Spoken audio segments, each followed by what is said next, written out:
Hola, soy Lobo, participo en Super Fin de Semana Clásicas en San Martín de la Vega.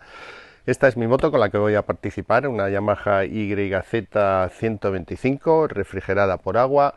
Es del año 1981, es una réplica oficial de fábrica, versión americana.